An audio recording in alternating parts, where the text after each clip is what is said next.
Good evening sir, আমার নাম রাজকুমার। আমি মেডিকেল ফাইনাল ইয়ারের ছাত্র, স্ট্যানলি মেডিকেল কলেজে। আমার প্রশ্নটা হলো, ইন্ডিয়ার মুসলমানরা কেন সবসময় ইন্ডিয়ান সিভিল কোডের বিরোধিতা করে? কেন ইন্ডিয়ার মুসলমানরা কমন সিভিল প্রসিডিওর কোর্টের বিরোধিতা করে? ধন্যবাদ ভাই, আপনি খুব সুন্দর একটা প্রশ্ন করেছেন যে কেন মুসলমানেরা বিরোধিতা করে কমন সিভিল কোর্টের। ভাই, আমি কমন সিভিল কোর্টের পক্ষে, কিন্তু সেই কমন সিভিল কোর্টকে হতে হবে সবচেয়ে স্বচ্ছ, যেখানে ন্যায় বিচার পাওয়া যায়। আমি এর পক্ষে। এমনকি যদি ইন্ডিয়ার সমস্ত মুসলমানেরা এর বিরোধিতা করে, আমি ডাক্তার জাকির নায়েকের পক্ষে, এবং আমি তর্ক করতে রাজি, আমি কথা বলতে রাজি আছি, যুক্তির সাথে আলোচনা করতে, কোন নিয়মটা সবচেয়ে সেরা, কোন আইনটা সবচেয়ে সেরা, আর আপনারাই বের করেন যে আইনটা সবচেয়ে বাস্তবসম্মত, সেটা প্রয়োগ করুন। আমি এখানে বলবো যে সারা ইন্ডিয়াতে কমন সিভিল কোড একটাই থাকুক, ক্রিমিনাল কোডও, শুধু সিভিল কোড কেন, কমন সিভিল কোড থাকুক, কমন ক্রিমিনাল কোডও থাকুক, কিন্তু আমাদের আগে ঠিক করতে হবে যে কোন আইনটা সবচেয়ে সেরা। যেমন একজন হিন্দু মহিলা আমাকে জিজ্ঞেস করেছিলেন কেন ইসলাম একজন পুরুষকে একাধিক স্ত্রী রাখার অনুমতি দেয়। আমি উত্তর দিয়েছিলাম এবং প্রশংসা পেয়েছিলাম।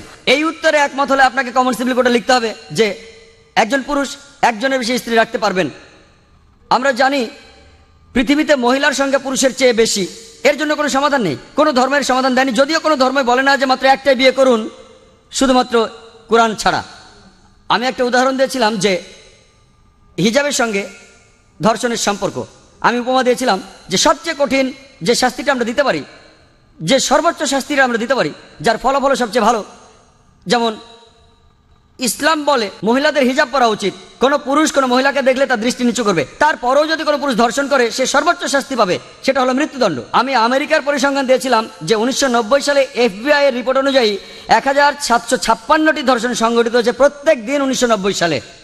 1996 সালে US ডিপার্টমেন্ট অফ জাস্টিসের রিপোর্ট অনুযায়ী 2713টি ধর্ষণের ঘটনা ঘটেছে প্রত্যেক দিন 1996 সালে, অর্থাৎ প্রতি 32 সেকেন্ডে একটি ধর্ষণ ঘটছে। আমরা এখানে যে 2 ঘন্টা ধরে আছি, আমেরিকায় 200-রও বেশি ধর্ষণের ঘটনা ঘটে গেছে এই সময়ের মধ্যে। আমি বলছি যদি আপনারা ইসলামী শরিয়া মেনে চলেন যে যখনই কোনো পুরুষ মহিলার দিকে তাকাবে সে তার দৃষ্টি নিচু করবে, প্রত্যেক মহিলা ইসলামী হিজাব পরবে, পুরো শরীর ঢাকা থাকবে, মুখ ও হাতের কবজি বাঁধে, তারপরও যদি কেউ ধর্ষণ করে সে সর্বোচ্চ শাস্তি পাবে। আমি একটা প্রশ্ন করছি, ধর্ষণের হার কি তাতে বাড়বে, একই রকম থাকবে নাকি কমে যাবে? এটা কমে যাবে, এটাই বাস্তব আইন। আর আপনারা দেখবেন একটা অনুষ্ঠান দেখিয়েছিল বিবিসিতে, যেখানে বলা হচ্ছিল নাইজেরিয়া সম্পর্কে, তারা ইসলামী শরিয়া প্রয়োগ করেছিল, ধর্ষণের শাস্তি মৃত্যুদণ্ড, আর তখনই ধর্ষণের ঘটনা সেখানে কমে গিয়েছিল। পৃথিবীতে সবচেয়ে কম ধর্ষণের ঘটনা ঘটে সৌদি আরবে। আমি সৌদি আরবের পক্ষে বলছি না, তবে যেটা ভালো তার প্রশংসা করা উচিত। আমি অভিনন্দন জানাই LK আদভানিকে। আমার মনে পড়ছে কয়েক বছর আগে 1999 সালে অক্টোবর মাসে তিনি একটা বিবৃতি দিয়েছিলেন স্বরাষ্ট্রমন্ত্রী হিসেবে যে মৃত্যুদণ্ডই হবে একজন ধর্ষকের শাস্তি। তাকে অভিনন্দন জানাই, তিনি ইসলামের কাছাকাছি এসে গেছেন। হয়তো এর পরে স্বরাষ্ট্রমন্ত্রী বলবেন যে সব মহিলাদের হিজাব পরা উচিত। হ্যালো, আসসালামু আলাইকুম। আমার নাম ইয়াসির ফাহামি, আমি এসেছি ইরান থেকে। আমি যেটা জানতে চাই, আপনি নিশ্চয়ই সালমান রুশদি স্যাটানিক ভার্সেস পড়েছেন। একজন মুসলমান হিসাবে কেউ বইটা পছন্দ করবে না। আপনি কি মনে করেন যে ইমাম খোমেনি যা করেছিলেন তিনি কি ফতোয়াটা দিয়ে ঠিক করেছিলেন? এটাই আমার মূল প্রশ্ন। ইমাম খোমেনি যা করেছিলেন ফতোয়া জারি সালমান রুশদির বিরুদ্ধে, সেটা কি ঠিক ছিল? আপনি প্রশ্ন করেছেন সালমান রুশদি সম্পর্কে ইমাম খোমেনি যে ফতোয়া জারি করেছিলেন সেটা ঠিক ছিল কিনা। আমার প্রশ্ন হচ্ছে কেন ইমাম খোমেনি ফতোয়া জারি করলেন 1 বছর পরে? যে দেশ সবার আগে সালমান রুশদির স্যাটানিক ভার্সেস নিষিদ্ধ করেছিল সেটা ইন্ডিয়া। আর আমি এই কাজটার জন্য রাজীব গান্ধীকে অভিনন্দন জানাই। কেন ইমাম খোমেনি সালমান রুশদিকে হত্যা করার ফতোয়া দিলেন 1 বছর পরে? কারণ তাকে নিয়ে কোনো খবর হচ্ছিল না। সবই রাজনীতি, রাজনীতির খেলা। আপনি যদি ফতোয়া দিতে চান আপনি সেটা দেবেন। বইটি পৃথিবীর বিভিন্ন দেশে সমালোচিত হয়েছে, অনেক দেশ নিষিদ্ধ করেছে, আর তিনি ফতোয়া দিলেন তাকে হত্যা করতে হবে। ঠিক না ঠিক সেটা পরের কথা। এটাই হচ্ছে রাজনীতির খেলা, রাজনৈতিক সুবিধা, এইসবই রাজনীতির খেলা। কিন্তু রাজীব গান্ধী যা করেছিলেন হয়তো তিনি এটা জানতেন না। আমি আগেও এই স্যাটানিক ভার্সেস নিয়ে কথা বলেছি, যদিও বইটা ইন্ডিয়াতে নিষিদ্ধ। আমি বইটা পড়েছি, হয়তো জানেন সালমান রুশদি বলে যে সে মুসলমান ছিল, সে কাউকেই বাদ দেয়নি। তার বইতে সে রানী এলিজাবেথকে ছোট করেছে।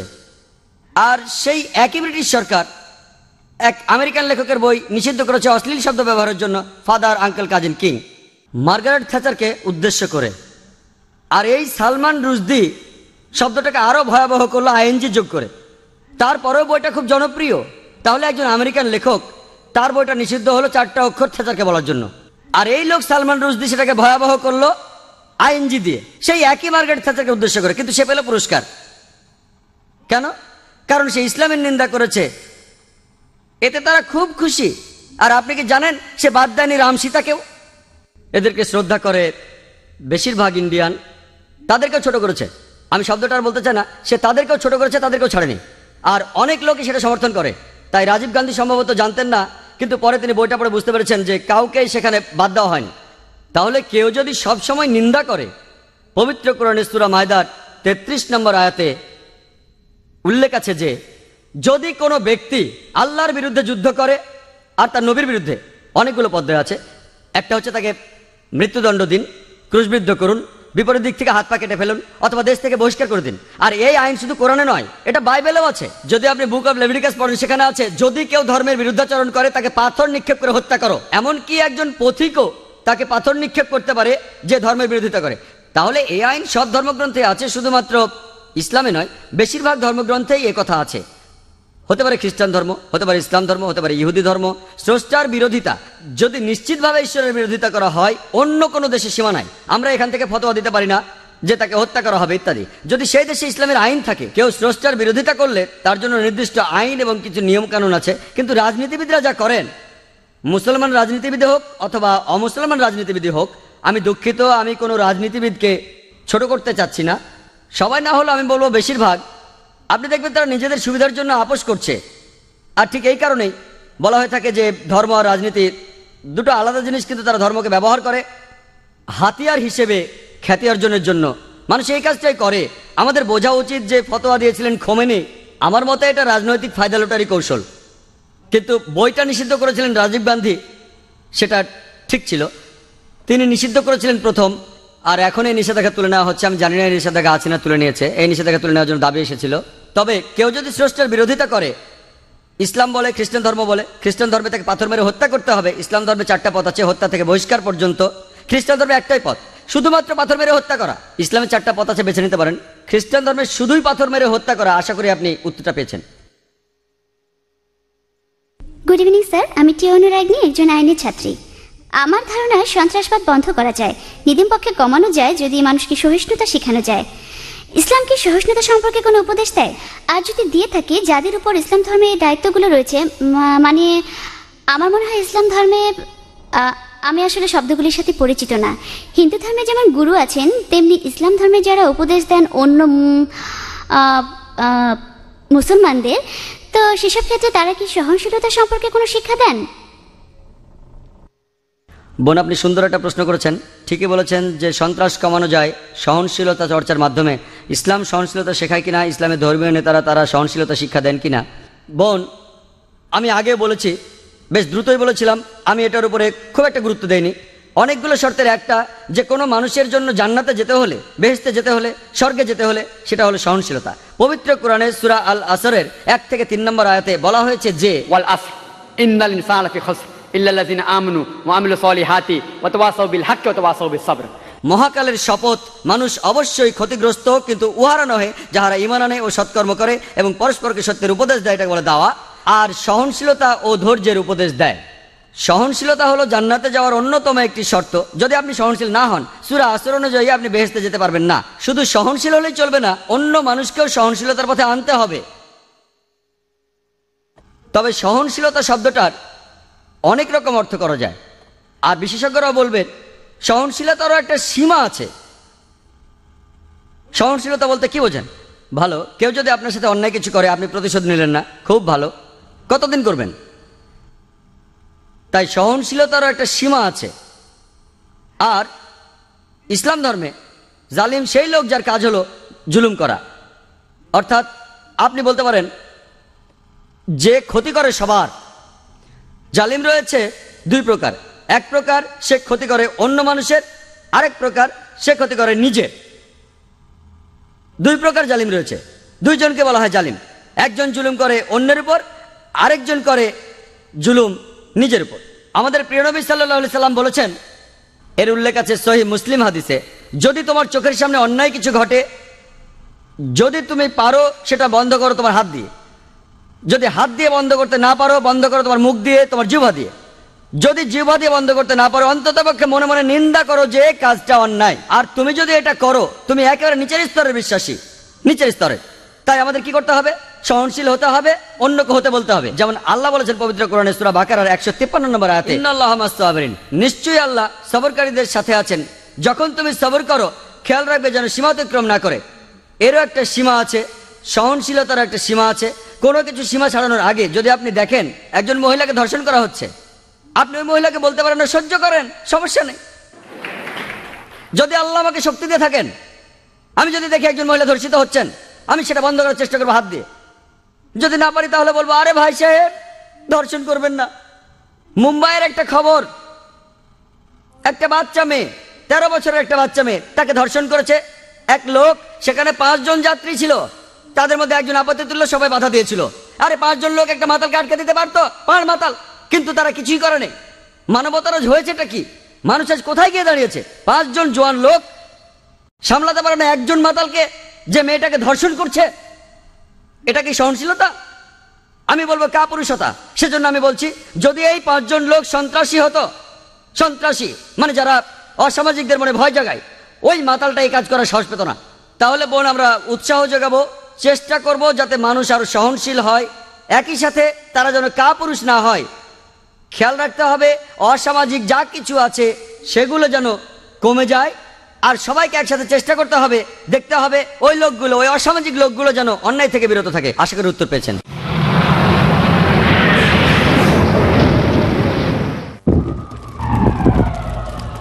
Dialogue. Discussion. Debate. Rebuttal. Conclusion. Eliminate misconceptions about religion. Get enlightened. Witness Dr. Zakir Naik in a battle of words. দেখুন সম্মুখ সমরে প্রতি বৃহস্পতিবার রাত 9টায় পুনঃ সম্প্রচার সকাল 10:30টায় বাংলাদেশে পিস টিভি বাংলায়। নবীজি মুহাম্মদ সাল্লাল্লাহু আলাইহি ওয়াসাল্লামের মণিমুক্তা আব্দুল্লাহ ইবনু আমর ইবনুল আস রাদিয়াল্লাহু আনহু বর্ণনা করেন, রাসূল সাল্লাল্লাহু আলাইহি ওয়াসাল্লাম বলেছেন, তোমাদের মধ্যে সর্বোত্তম ব্যক্তি সেই যিনি চরিত্রের দিক থেকে সর্বাধিক উত্তম। সহিহ বুখারী 8ম খণ্ড শিষ্টাচার অধ্যায়, হাদিস সংখ্যা 6029।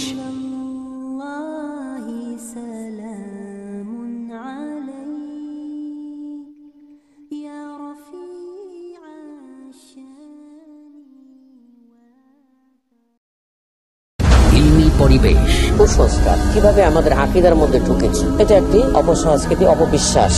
ইসলামী পথ প্রদর্শন, জ্ঞান না থাকার কারণে কুসংস্কারগুলো এইভাবে চলে আসে, এগুলো আসলে শরিয়াত সম্মত না। ফলপ্রসূ আলোচনা। দয়ার নবী তিনি বলেন, জাহেলি যুগের সর্ব ধরনের রীতিনীতি আমার 2 পায়ের নিচে। আব্দুর রাজ্জাক বিন ইউসুফ, মুখলিসুর রহমান মাদানী, মুফতি কাজী মোহাম্মদ ইব্রাহিম, আকরামুজ্জামান বিন আব্দুস সালাম, শেখ শাহিদুল্লাহ খান মাদানী, হারুন হোসেনের উপস্থাপনায়।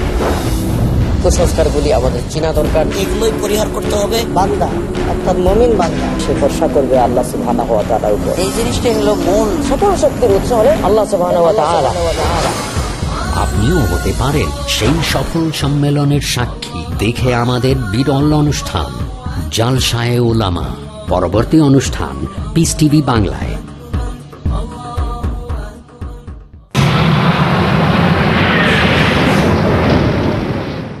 হ্যালো, আমার নাম বিদীপক, আমি একজন চার্টার অ্যাকাউন্টেন্ট। আমি আপনাকে একটা প্রশ্ন করতে চাই, সেটা হলো, স্যার, তালিবান সরকার একটা ফতোয়া জারি করেছিল বামিয়ানে বুদ্ধমূর্তি ধ্বংস করার জন্য। বলা হয়েছিল সেটা ইসলামের বিরুদ্ধে। আমি জানতে চাই এটা আসলে ইসলামের বিরুদ্ধে কি না। এটা কি আসলে সেই পথ যেটা শয়তানের দেখানো পথ, যে ব্যাপারে মুসলমানদের সতর্ক থাকতে হবে? ভাই আপনি যে প্রশ্নটা করেছেন একই প্রশ্ন আমাকে করা হয়েছিল আমি যখন সুরাটে বক্তৃতা দিচ্ছিলাম। ঘটনা ঘটার মাত্র কয়েকদিন পরের কথা, তখন এটা বেশ গরম খবর ছিল। তালেবানরা ধ্বংস করছিল সেই সময় বামিয়ানের বুদ্ধমূর্তিগুলো। ভাই আমাকে প্রশ্ন করেছেন যে এটা কি ইসলামের বিরুদ্ধে ইত্যাদি। একই প্রশ্ন আমাকে একজন অমুসলিম জিজ্ঞাসা করেছিল সুরাটে, যে কাজটা ঠিক না ভুল। আর তখন কিছু পরস্পর বিরোধী খবর শোনা গিয়েছিল, আসলে তারা মূর্তিগুলো ধ্বংস করেছে কিনা। আর তাই তখন আমি বলেছিলাম যে আমি জানি না ওগুলো ধ্বংস করা হয়েছে কিনা, কিন্তু আজকে আমরা জানি যে এটা সত্য ঘটনা, ধ্বংস করা হয়েছে। কাজটা ঠিক না ভুল? আমি যা বলতে পারি যে আমি বিভিন্ন ধর্মের একজন ছাত্র হিসেবে বলছি, ঠিক না ভুল সেটা পরে বলছি। আমি যেটা বলতে পারি যে অবশ্যই তালিবানরা যদি তারা বুদ্ধমূর্তিগুলো ধ্বংস করে থাকে, তারা যেটা করেছে তারা আসলে বৌদ্ধদের উপকারী করেছে। আমি বিভিন্ন ধর্মের একজন ছাত্র, আমি বৌদ্ধ ধর্মগ্রন্থ পড়েছি, আমি পড়েছি ধাম্মাপাঠ, আমি ধর্মগ্রন্থগুলো পড়েছি। এই ধর্মগ্রন্থগুলোর মধ্যে কোথাও লেখা নেই যেখানে বুদ্ধ বলেছেন যে আমার মূর্তি পূজা করো। বুদ্ধ কখনোই বলেননি যে বৌদ্ধরা মূর্তি পূজা করবে। মূর্তি পূজা পরে চালু হয়েছে। আমি যেটা বলতে পারি বিভিন্ন ধর্মের একজন ছাত্র হিসেবে, ঠিক না ভুল সে ব্যাপারে পরে আসছি, তারা যেটা করেছিল আসলেই তারা বৌদ্ধদের উপকার করেছিল। আর বৌদ্ধ ধর্মগ্রন্থের মধ্যে কোথাও লেখা নেই তার মূর্তি বানাতে হবে। এবার প্রশ্নটাতে আসি।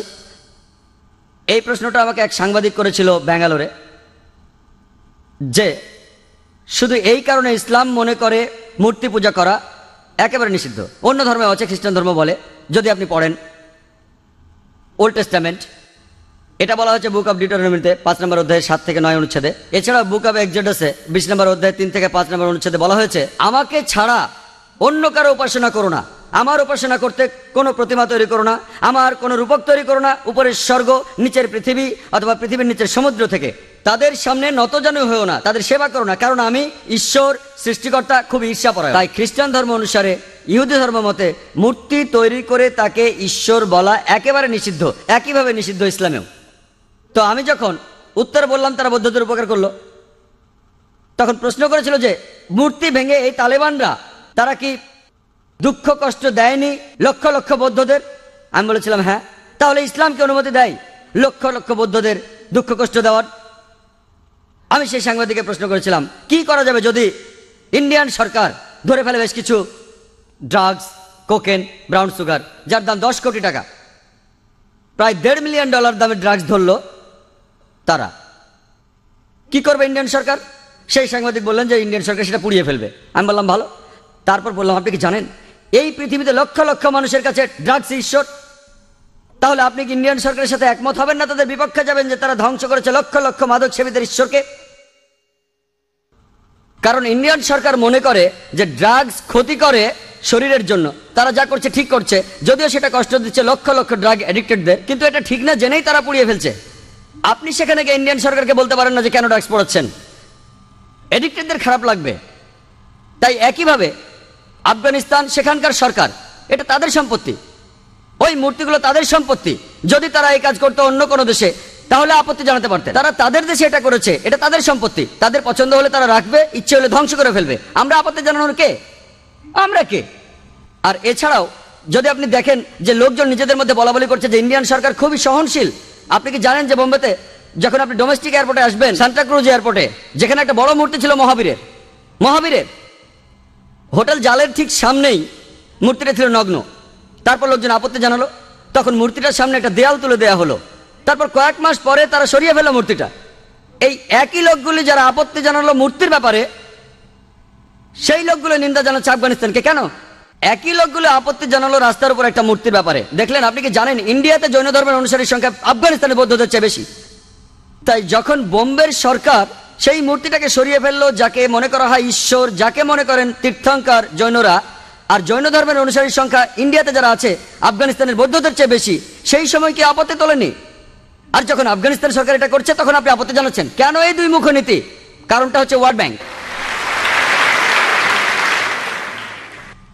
জৈনরা কি দুঃখ পায়নি যখন জৈনরা একটা মূর্তি রাখলো মহাবীরের, যাকে তারা মনে করে তীর্থঙ্কর? আপনি কেন আপত্তি জানাবেন? ঠিক তখনই সবাই বলে উঠলো যে সরাতে হবে মূর্তিটা, সরাতে হবে মূর্তিটা। আর সেই লোকগুলো আপত্তি আর নিন্দা জানাচ্ছে কেন তোমরা ধ্বংস করলে বামিয়ানদের বুদ্ধ মূর্তিগুলো? দুমুখ নীতি। আর তাই আমাদের মানুষ হিসাবে নেওয়া উচিত একমুখ নীতি। এক একবার এক এক রূপ ধারণ করা, এই নিয়ম ভালো না।